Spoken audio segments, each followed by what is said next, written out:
नमस्ते। हमारी आज की वीडियो है तुला राशि के लिए, लिब्रा।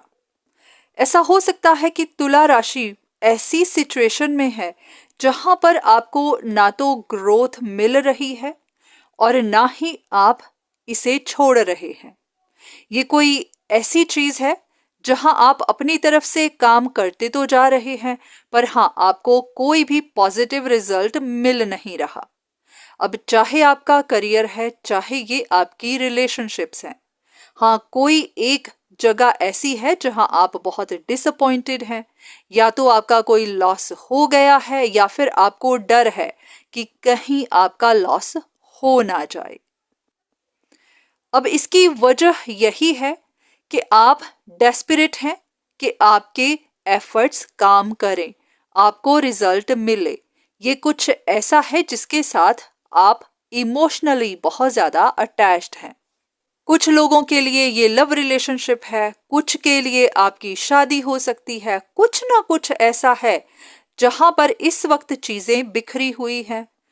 कुछ भी काम नहीं कर रहा, कुछ भी चेंज नहीं दिख रही, पर आप चाहते हैं कि आपको चेंज मिले। या तो ये आपकी रेपुटेशन का सवाल है, या फिर आपको ऐसा लगता है कि कोई आपके अगेंस्ट काम कर रहा है। कोई नहीं चाहता कि आपका काम बने, आपको ग्रोथ मिले। अब यहां पर आपको कुछ जानने की जरूरत है, वो ये कि आपकी स्ट्रगल भी इसी वजह से है क्योंकि आप इसके साथ बहुत ज्यादा अटैच्ड हो चुके हैं और आपको ऐसी इल्यूजन भी हो रही है कि कोई आपको ट्रैप कर रहा है, फंसा रहा है, आपके अगेंस्ट काम कर रहा है। किसी की वजह से आप खुश नहीं हैं, किसी की वजह से आपके रिश्ते नहीं चल रहे, किसी और की वजह से आप स्ट्रगल देख रहे हैं। बहुत बार जब हमारी सिचुएशन ऐसी टफ हो जाती है जिसे हैंडल करना मुश्किल होता है, तो फिर हमें ऐसा महसूस होने लगता है कि हाँ, कोई हमारे अगेंस्ट है। कभी कभी हमारी अपनी ही अटैचमेंट्स होती हैं जो हमें उस सिचुएशन से निकलने नहीं देती, या फिर हम खुद निकलना नहीं चाहते। तो शायद आप अभी ऐसी ही जगह पर फंस गए हुए हैं। अब यहां पर आपको करना क्या है? पॉसिबिलिटी है कि आप इस बारे में सोचते रहते हैं, बहुत ज्यादा ओवरथिंक करते हैं। इसी वजह से आपको कंफ्यूजन बन जाती है। आपका मन कहने लगता है कि हाँ, आपको ग्रोथ इसीलिए नहीं मिल रही क्योंकि कोई आपका दुश्मन है, कोई आपके रास्ते में आ रहा है। अगर आप सिर्फ इंतजार ही कर रहे हैं कि हर सिचुएशन खुद ब खुद ठीक हो, तो शायद ऐसा कुछ नहीं होगा क्योंकि आपके रास्ते में अड़चन कोई है ही नहीं। शायद आप ही बस बैठकर इंतजार कर रहे हैं। आपकी अपनी तरफ से या तो कम्युनिकेशन नहीं है, आपकी अपनी तरफ से कोई प्रैक्टिकल अप्रोच नहीं है।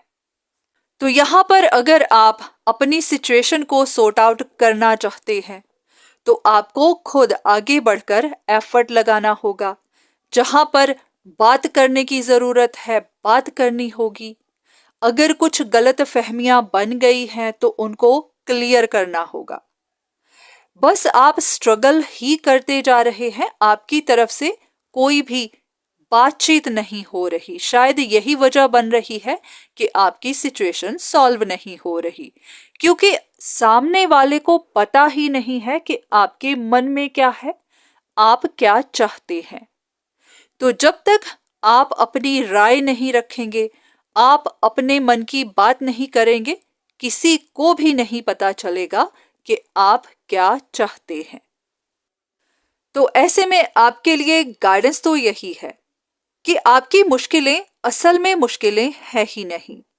वो या तो बस आपके मन की उलझन है, या फिर आपने कुछ ऐसी इंफॉर्मेशन ले ली हुई है, या फिर आपने इधर उधर से कुछ सुन लिया हुआ है।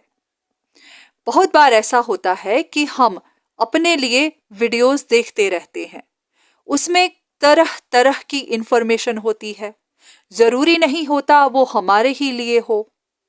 पर हाँ, हम कुछ ऐसा भी सुन लेते हैं जो हमारे लिए होता नहीं या फिर बस ऐसे ही हमारे मन में बैठ जाता है। तो हो सकता है आपको भी कुछ ऐसी इंफॉर्मेशन मिल गई जिसने आपको उलझा दिया और उसी की वजह से आप बिना बात ही परेशान हो रहे हैं। हाँ, अगर आपको ऐसी कोई बात सुनने को मिलती है तो उसको कंफर्म जरूर करिए। सिर्फ खुद में ही परेशान ना होते रहिए। या तो किसी से गाइडेंस लीजिए, अपने लिए पर्सनल कंसल्टेशन लीजिए, ताकि पता चल सके कि हाँ, आपकी शक सही भी है, कहीं ऐसा तो नहीं कि आप बिना बात ही परेशान हैं। क्योंकि काफी हद तक ऐसी पॉसिबिलिटी है कि आप सिर्फ इल्यूजन में ही हैं। तो हाँ, अगर आप किसी से गाइडेंस लेना चाहें तो जरूर लीजिए, और अगर नहीं तो हाँ, अपनी तरफ से एफर्ट कीजिए, खुद कम्युनिकेट करिए, बात करके देखिए। आपको सच भी पता चलेंगे और आपकी परेशानी भी सॉल्व होगी। आपकी बात बननी होगी तो भी, नहीं बननी होगी तो भी, एटलीस्ट आप इस सिचुएशन से बाहर जरूर निकलेंगे। क्योंकि बहुत बार किसी एक ही जगह पर अटके रहना हमारी अपनी हेल्थ के लिए, खास करके मेंटल हेल्थ के लिए, ये मुसीबत बन जाता है। जब हम ओवरथिंक करते चले जाते हैं तो ये फिर हमें स्ट्रेस देता है। इससे फिर तरह तरह की परेशानियां, तरह तरह की बीमारियां भी आती हैं। तो आपको अपना ध्यान रखना है, अपनी इमोशनल वेलबींग का ध्यान रखना है और इस स्टक सिचुएशन से भी बाहर निकलना है। तो हाँ, आपके लिए यही एडवाइस है कि आपको खुद आगे बढ़ना है और अपने लिए बात करनी है। बाकी हाँ, अगर आपको ऐसा करना सही ना लगे तो हाँ, किसी से गाइडेंस लीजिए, किसी से अपने लिए कंसल्टेशन जरूर लीजिए। बस इन वीडियोस पर ही डिपेंड मत रहिए, क्योंकि जरूरी नहीं ये आप ही के लिए हो। हाँ, आपसे मैच करती है तो हाँ, यहाँ से आप गाइडेंस ले सकते हैं। ये बात मैं इसलिए कह रही हूँ क्योंकि ये मेरा पर्सनल एक्सपीरियंस रहा है। जब भी हम जर्नल रीडिंग्स करते हैं तो वो पर्सनल कंसल्टेशन से काफी अलग होती है, क्योंकि जब लोग अपने लिए कंसल्टेशन लेते हैं तो उनकी सिचुएशन काफी अलग होती है। तो इसीलिए जब भी आप जर्नल रीडिंग्स देखें, सिर्फ उन पर डिपेंड ना करें, क्योंकि पॉसिबिलिटी बन जाती है कि वो आपको कंफ्यूज कर सकती हैं, मिसलीड कर सकती हैं। तो जहां पर भी आपको अपने लिए कोई बड़ा फैसला करना हो, अपने लिए इंफॉर्मेशन चाहिए हो, तो अपने लिए कंसल्टेशन जरूर ले। तो आज की वीडियो बस यहीं तक। उम्मीद करती हूँ कि इस वीडियो से आपको कुछ ना कुछ मदद जरूर मिली होगी। धन्यवाद।